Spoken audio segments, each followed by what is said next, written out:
जो ये हमारे मुल्क में बाप बेटा जो वज़ीर आला वज़ीर आज़म बने हैं, उसके बारे में आपका क्या है जनाब? गुजारिश ये है कि जमहूरियत के चैम्पियन जब मारूसियत से बाहर नहीं निकलेंगे तो ये कौन सी जमहूरियत है?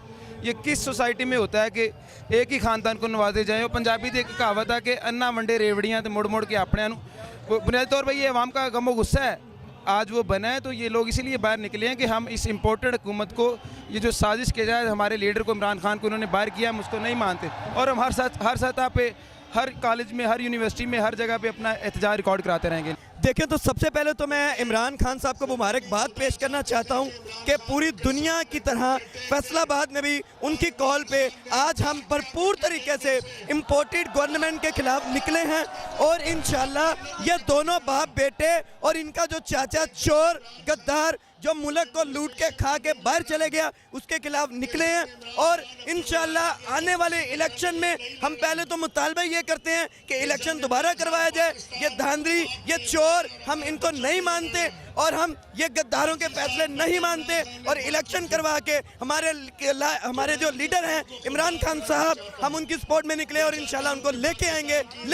ਇਹਦੇ ਨਾਲੋਂ ਬੜਾ ਕੌਮ ਦੇ ਨਾਲ ਹੋਰ ਨਾ ਇਨਸਾਫੀ ਕੀ ਹੋ ਸਕਦੀ ਆ ਕਿ ਚੋਰ ਜਿਹੜੇ ਆ ਉਹ ਤੁਹਾਡੇ ਹੁਕਮਰਾਨ ਆ ਭਾਈ, ਠੀਕ ਆ, ਜਿਨ੍ਹਾਂ ਦਾ ਕੁਰਸੀ ਦੇ ਨੇੜੇ ਆਣਾ ਵੀ ਜਿਹੜਾ ਵਾ ਉਹ ਮੁਲਕ ਵਾਸਤੇ ਖਤਰਾ ਵਾ, ਠੀਕ ਆ, ਉਹਨਾਂ ਲੋਕਾਂ ਨੂੰ ਤੁਸੀਂ ਕੁਰਸੀ ਦਾ ਸਰਬਰਾਹ ਬਣਾ ਕੇ ਬਿਠਾਇਆ। ਇਮਰਾਨ ਖਾਨ ਤੇ ਭਾਈ ਸਾਰੀਆਂ ਤਵੱਕੋ ਹੀ ਇਮਰਾਨ ਖਾਨ ਦੇ ਉੱਪਰ ਆ। ਅਗਰ ਤੁਹਾਨੂੰ ਪਿਛਲੇ 70 ਸਾਲ ਦੇ ਵਿੱਚ ਕਾਇਦ ਆਜ਼ਮ ਤੋਂ ਬਾਅਦ ਕੋਈ ਲੀਡਰ ਮਿਲਿਆ ਵਾ ਜਿਹੜਾ ਸਿਰਫ ਮੁਲਕ ਵਾਸਤੇ ਸੋਚਦਾ, ਨਾ ਉਹ ਪੈਸੇ ਵਾਸਤੇ ਸੋਚਦਾ, ਨਾ ਉਹ ਪਾਵਰ ਵਾਸਤੇ ਸੋਚਦਾ, ਠੀਕ ਆ, ਉਹ ਸਿਰਫ ਤੁਹਾਡੇ ਵਾਸਤੇ ਸੋਚਦਾ, ਮੇਰੇ ਵਾਸਤੇ ਸੋਚਦਾ, ਸਾਡੇ ਬੱਚਿਆਂ ਵਾਸਤੇ ਸੋਚਦਾ।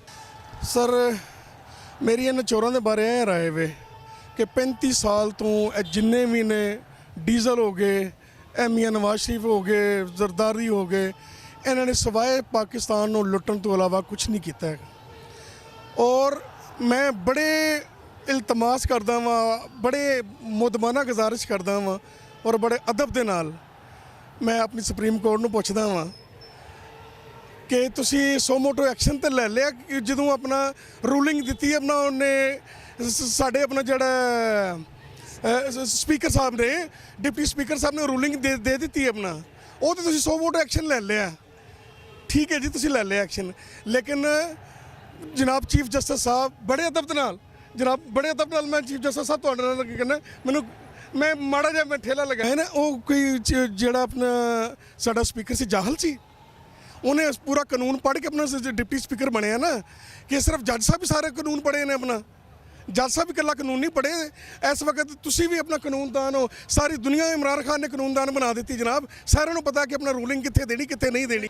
ਲੇਕਿਨ ਮੈਨੂੰ ਇਮਰਾਨ ਖਾਨ ਨੇ ਇਹ ਵਾਲਾ ਸ਼ੌਰ ਦੇ ਦਿੱਤਾ ਹੈਗਾ ਕਿ ਇਮਰਾਨ ਖਾਨ ਨੂੰ, ਉਹਨਾਂ ਨੂੰ ਆਪੋਜੀਸ਼ਨ ਨੂੰ ਸੁਪਰੀਮ ਕੋਰਟ ਨੇ ਇਹ ਨਹੀਂ ਪੁੱਛਿਆ ਕਿ ਬਈ ਇਹਨੇ ਮੁਲਕ ਦੇ ਵਾਸਤੇ ਕਿਹੜੀ ਗੱਦਾਰੀ ਕੀਤੀ ਹੈ, ਕਿਹੜਾ ਮੁਲਕ ਦੇ ਵਾਸਤੇ ਇਹਨੇ ਬੁਰਾ ਕੰਮ ਕੀਤਾ ਹੈ ਕਿ ਜਿਹੜਾ ਤੁਸੀਂ ਉਹਦੇ ਖਿਲਾਫ ਅਦਮ ਇਤਮਾਦ ਲੈ ਕੇ ਆਏ ਹੋ ਆਪਣਾ ਜਨਾਬ।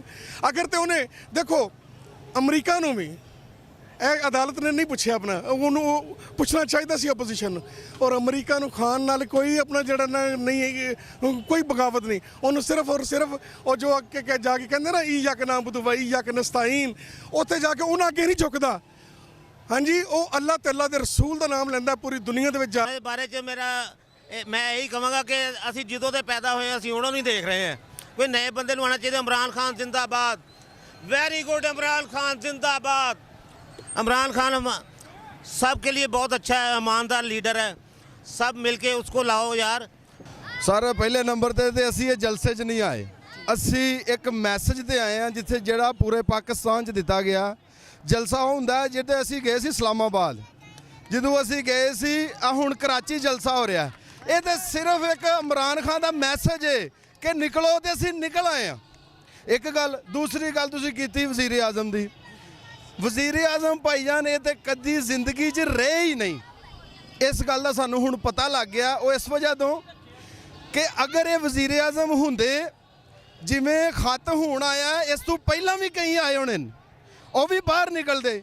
ਇਹਨਾਂ ਨੇ ਚੁੱਪ ਕਰਕੇ ਉਹਨਾਂ ਖਤਾਂ ਨੂੰ ਮੰਨਿਆ, ਅੱਡੇ ਦਿੱਤੇ, ਕਾਰਗਲ ਛੱਡੀ, ਸਾਡੇ ਫੌਜੀ ਮਰਾਏ, ਆਵਾਮ ਮਰਵਾਈ, ਸਾਰਾ ਕੁਝ ਕੀਤਾ। ਇਹ ਗੁਲਾਮ ਸਨ ਭਾਈ। ਕਤਰੀ ਵਜ਼ੀਰ ਆਜ਼ਮ ਨਹੀਂ ਸਨ ਭਾਈ। ਕਤਰੀ ਖਤ ਵੀ ਆਇਆ ਸਰ। ਕਤਰੀ ਖਤ ਦੇ ਨਾਲ ਵੀ ਨੂਨ ਲੀਗ ਰਿਲੇਟਡ ਸੀ, ਪੀਟੀਆਈ ਰਿਲੇਟਡ ਨਹੀਂ ਸੀ। ਸਾਡੇ ਆ ਹੁਣ ਮੇਰੇ ਜਿਹੜੀ ਜਿਸਮ ਦੀ ਕਫੀਅਤ ਹੈ ਨਾ, ਮੇਰਾ ਜਿਸਮ ਆ ਵੇਖਦੇ ਵੀ ਕੰਬਦਾ ਪਿਆ। ਇਹ ਜਜ਼ਬਾਤ ਨੇ, ਇਹ ਪੀਟੀਆਈ ਦੇ ਔਰ ਇਸ ਇਮਾਨਦਾਰੀ ਦੇ ਜਜ਼ਬਾਤ ਨੇ ਖੁਦਾ ਦੀ ਕਸਮੇ ਅਗਰ ਖਾਨ ਸਾਨੂੰ ਇਹ ਗੱਲ ਕਵੇ ਨਾ ਕਿ ਤੁਸੀਂ ਆਪਣੀ ਜਾਨ ਇਸ ਵਾਸਤੇ ਦੇ ਦਿਓ ਕਿ ਮੈਂ ਤੁਹਾਡਾ ਲੀਡਰ ਹਾਂ, ਖੁਦਾ ਵਾਹਿਦ ਜਾਣਦਾ ਸੀ ਦੇ ਦਿਆਂਗੇ। ਅਸੀਂ ਇਹ ਜਲਸੇ 'ਚ ਨਹੀਂ ਆਏ। ਜਲਸਾ ਜਿਹੜਾ ਹੋਣਾ ਨਾ ਸਾਡਾ 21 ਤਰੀਕ ਵਾਲੇ ਦਿਨ ਲਾਹੌਰ ਦੇ ਵਿੱਚ ਮਨਾਰੇ ਪਾਕਿਸਤਾਨ ਹੋਏਗਾ ਤੇ ਪੂਰੀ ਦੁਨੀਆ ਦੇਖੇਗੀ। ਇਹ ਤਾਂ ਸਾਡੇ ਕਾਇਦ ਦਾ ਇੱਕ ਛੋਟਾ ਜਿਹਾ ਮੈਸੇਜ ਸੀਗਾ ਜਿਹੜੀ ਲਈ ਆਵਾਮ ਸਾਡੀ ਬਾਹਰ ਨਿਕਲੀ ਆ। ਅਸੀਂ ਉਹਦੇ ਹਰ ਗੱਲ ਤੇ ਅੱਛੀ ਗੱਲ ਤੇ ਲੱਭੈਕ ਕਵਾਂਗੇ ਆਪਣੇ ਕਾਇਦ ਦੀ ਖਾਤਰ। ਇਸ ਦੂਸਰੀ ਬਾਤ ਜਿਹੜੀ ਤੁਸੀਂ ਨੂਨ ਲੀਗ ਦੀ ਗੱਲ ਕੀਤੀ ਹੈ, ਇਹ ਸ਼ੁਰੂ ਤੋਂ ਹੀ 70 ਸਾਲ ਤੋਂ ਸਾਡੇ ਤੇ ਮੁਸੱਲਤ ਕੀਤੇ ਆ। ਕਦੀ ਜ਼ਰਦਾਰੀ, ਕਦੀ ਨੂਨ ਲੀਗ, ਕਦੀ ਕੋਈ ਕੋਈ ਕਹਿ ਰਿਹਾ ਮੈਂ ਢਿੱਡ ਪਾੜ ਦਿਆਂਗਾ, ਕੁਛ ਕਹਿ ਰਿਹਾ। ਮੇਰੇ ਲੀਡਰ ਨੇ ਇੱਕੋ ਗੱਲ ਕਹੀ ਸੀ, ਕਿ ਜਿਸ ਦਿਨ ਮੈਂ ਵਜ਼ੀਰ ਆਜ਼ਮ ਬਣਾਂਗਾ ਇਹ ਸਾਰੇ ਚੋਰ ਇਕੱਠੇ ਹੋ ਜਾਣਗੇ। ਔਰ ਅਲਹਮਦੁਲਿल्लाह ਸਾਰੇ ਚੋਰ ਇਕੱਠੇ ਹੋ ਗਏ, ਇਹ ਸਾਰੇ ਚੋਰ ਇਕੱਠੇ ਹੋ ਗਏ। ਔਰ ਸਾਡੇ ਕਾਇਦ ਦਾ ਅੱਜ ਵੀ ਇਹੀ ਮਿਸ਼ਨ ਹੈ ਕਿ ਇਸ ਪਾਕਿਸਤਾਨ ਨੂੰ ਅਸੀਂ ਆਪਣੀ ਅੱਲਾਹ ਤੇ ਅੱਲਾਹ ਦੇ रसूल ਦੇ सदके ਉੱਚੀਆਂ बुलंदियां ਤੇ ਲੈ ਕੇ जाना। सबसे पहले तो मैं ये कहूँगा कि इय्याका नअबुदु व इय्याका नस्तईन, और हम अपने बच्चों के फ्यूचर के लिए हम इमरान का साथ देने के लिए निकले हुए हैं। और ये इम्पोर्टेड हुकूमत हमें मंजूर नहीं है, इम्पोर्टेड हुकूमत नामंजूर, इम्पोर्टेड हुकूमत नामंजूर, इम्पोर्टेड हुकूमत नामंजूर। और हम अपने मुल्क पाकिस्तान की हिफाजत करेंगे और आखिरी दम तक हम इमरान खान का साथ देंगे इंशाअल्लाह। कि आपने जो सवाल किया है बाप और बेटे के बारे में, बात ये है कि ये हमारी जो रिस्पेक्टेड अदलिया है उनको ये सोचना चाहिए था कि जिन दो बंदों के ऊपर वेरी नेक्स्ट डे फ़र्द जुर्म आयद होने जा रही है, उसके लिए उन्होंने 12 बजे अदालतें खोली हैं, जबकि कभी इस गरीब आवाम के लिए कभी भी नहीं अदालतें रात खुली। और लोगों के सुप्रीम कोर्ट में जो केसेस हैं वो 5-5 साल के बाद हेयरिंग हो रही है। तो इन दो मुजरमों को इसी मुल्क के ऊपर मुसल्लत करने के लिए अगर हमारी रिस्पेक्टेड अदलिया ने रात 12 बजे अदालतें खोली हैं तो उनको सोचना चाहिए इसके बारे में कि उन्होंने इस मुल्क के साथ, इस कौम के साथ किया क्या है।